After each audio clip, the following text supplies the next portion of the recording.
Eats and eats and eats and trees. Hello and welcome to the Joy Holiday Channel.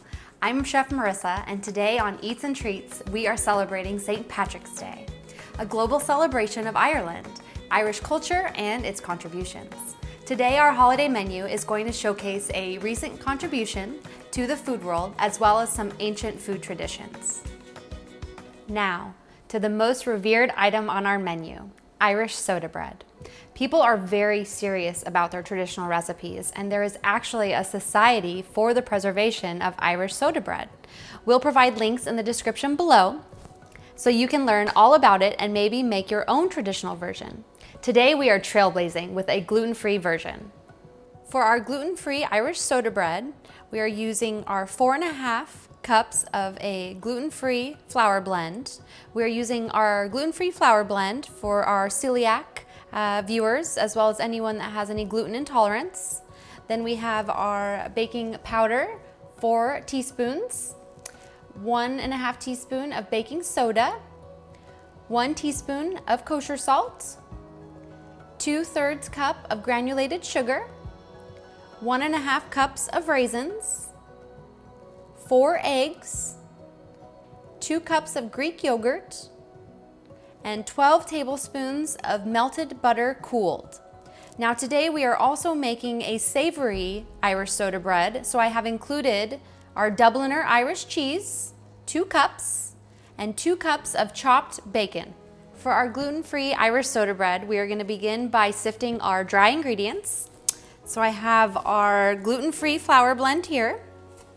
I like to sift it in shifts. I will add half of our flour here. And I will add our baking powder, baking soda, and kosher salt. We'll begin to sift that. Now you can, if you don't have a sifter, you can use a whisk. It's just a great way to incorporate all of your dry ingredients.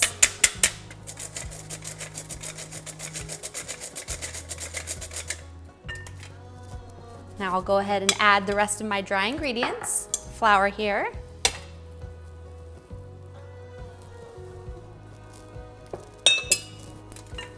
We'll just continue to sift that.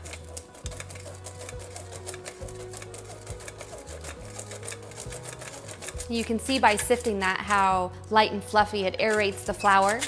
With gluten-free flours, you can notice that it can be a little denser, so sifting is just an extra way to alleviate that in your baked goods and just have that light airiness. All right, set that to the side. Now we're going to mix our wet ingredients. So I have here our Greek yogurt. Now you can also use sour cream as well. I like Greek yogurt because it adds a little extra protein into our baked goods. And you want to make sure you use the full fat Greek yogurt.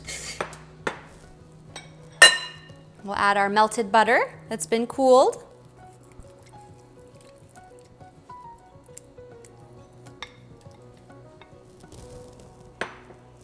All right, and then we have our room temperature eggs.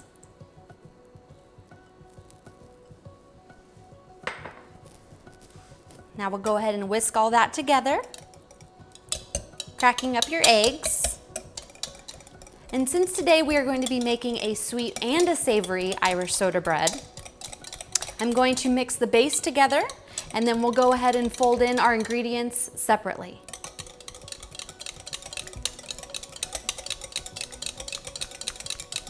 All right, now that that's really nice and fully incorporated,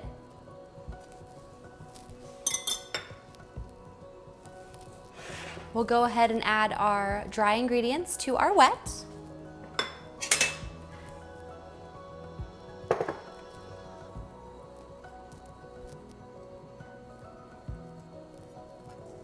Now I like to add a little bit at a time. That way you can whisk it in, and that way you don't add too much of your dry into your wet and then it becomes too dry. All right, as I am mixing together our gluten-free Irish soda bread, I am noticing that I have some extra flour left over. So that's just kind of a professional tip, let's say. I've experienced when I'm doing gluten-free baking that the measurements aren't always precise, depending upon what gluten-free flour blend you're using.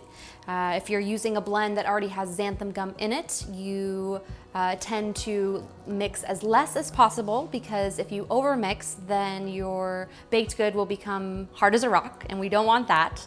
And so what I'm going to do is I'm going to set aside the rest of this flour, and I'm going to use it for another recipe that we are going to be doing on our menu. Now that we have our Irish soda bread all mixed together, I am going to divvy it up into 2 glass bowls and have one for sweet and one for savory.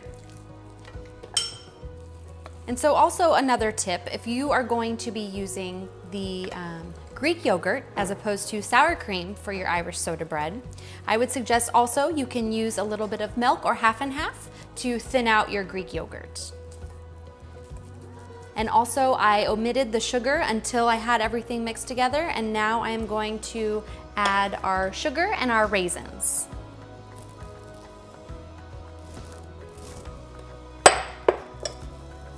Now you can also use currants if you'd like to use currants.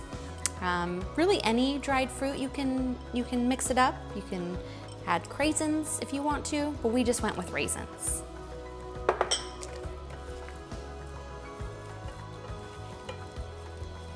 And you just want to be very careful just to fold in your last ingredients, not to overmix your Irish soda bread batter. Beautiful. Now let's do our savory. So we have some chopped up bacon here. You can never have enough bacon, so more is more here.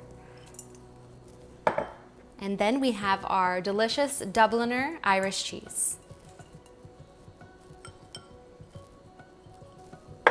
Now we'll go ahead and mix that in.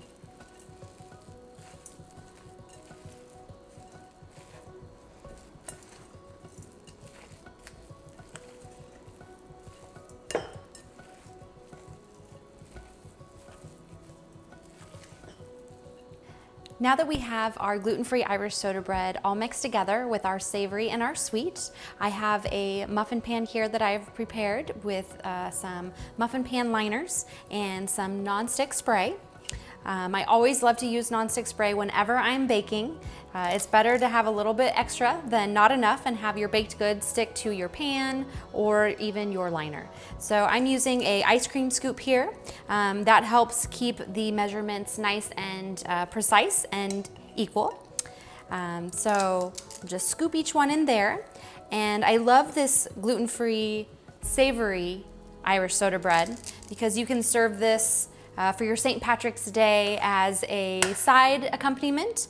And what we are going to be using ours for is a gluten-free Reuben. We're going to be using the Irish soda bread as our bun. So just multi-purpose, just an amazing recipe. And I hope that you try it out and leave your comments. Let us know how it works out for you. And I really hope that you enjoy this. Because how could you not enjoy some bacon with some Dubliner cheese?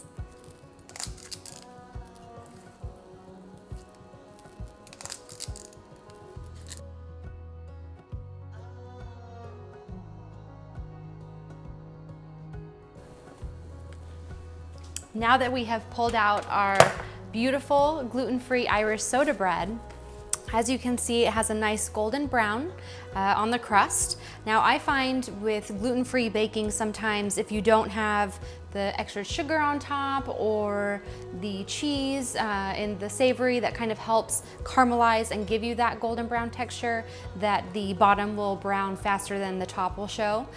So always be conscious to not burn the bottom of your baked item, especially with gluten-free baking. And with these, I used a toothpick to insert into the center, and it came out nice and clean, and so I knew that they were ready to go. So we baked these for 18 minutes at 350 degrees. So now after pulling them out of the oven, they've been cooling for about 5 minutes, and then we're gonna move them to a cooling rack, and that will allow so the bottom doesn't continue to bake and it doesn't get soggy as well. So what's really nice about the muffin liners is you can just pull those right out of the muffin tin and just super easy. As opposed to baking a whole loaf of the Irish soda bread, which you could do as well in a muffin pan. And with that, I would suggest using parchment paper as well when you line it and kind of leaving the flaps overhanging, and then you can just pull that right out of your muffin pan. So there's little to no mess and easy breezy pulling it right out of your pan.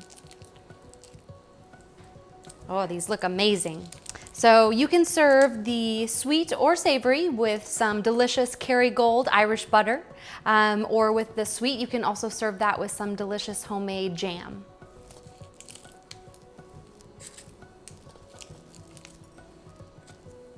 Now for the final test. I'm gonna go ahead and try one of the sweet gluten-free Irish soda bread. Now as you can see, it's nice and moist in the center, not too dense, looks beautiful. It's nice and cooked all the way through, a nice golden brown on the base there. And let's give it a taste.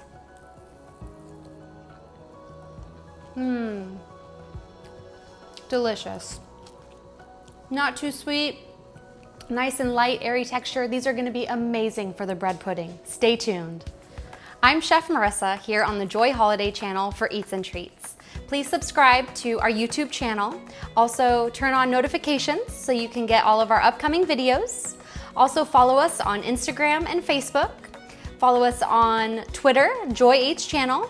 And we look forward to seeing you next time. I hope that you enjoy making these recipes as much as I did, and I look forward to seeing your comments. We'll see you next time.